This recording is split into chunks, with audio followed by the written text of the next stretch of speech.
हाय दोस्तों, नमस्कार। मैं अपने YouTube चैनल पर आप सभी का स्वागत करती हूँ। मैं एक कन्यादान गीत गाने जा रही हूँ। अच्छा लगे तो लाइक और सब्सक्राइब और शेयर जरूर कीजिएगा। धन्यवाद।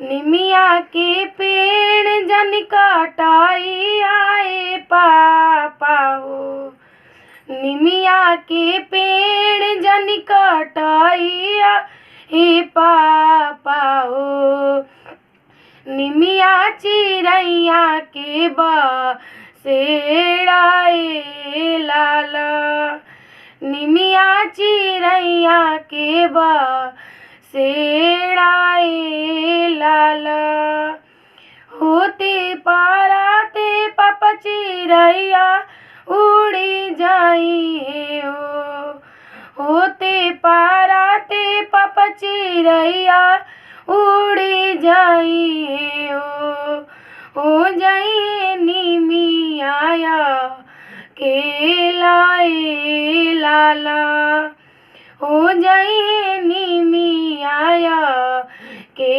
लाए लाला।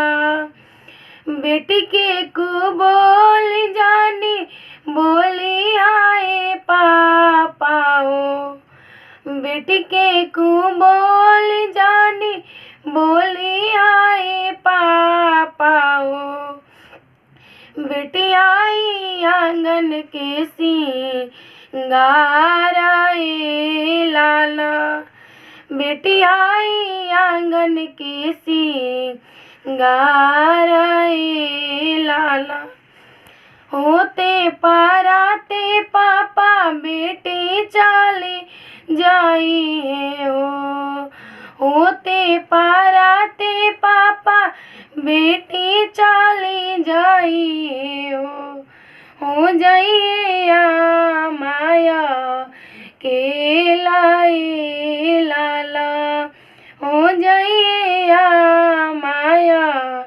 के लाए लाला।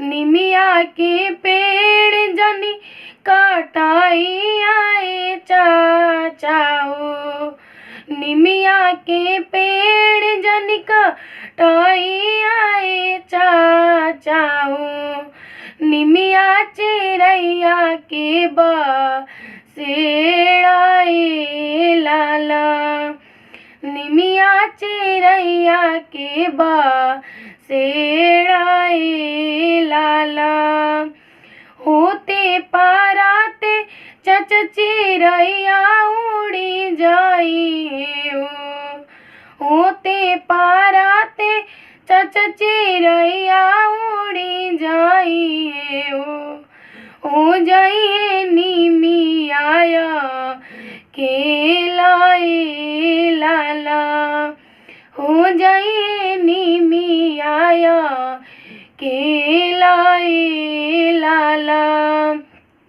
बेटी के को बोल जानी बोली आए चाचा हो, बेटी के को बोल जानी बोली आए चाचा हो, बेटी आई आंगन के सिंगार आए लाला, बेटी आई आंगन के सिंगार आए लाला, होते पाराते चाचा बेटी चली जाई हो, होते पाराते चाचा बेटी चली जाई हो जाइए चाचिया के लाए लाला, हो जाइए चाचिया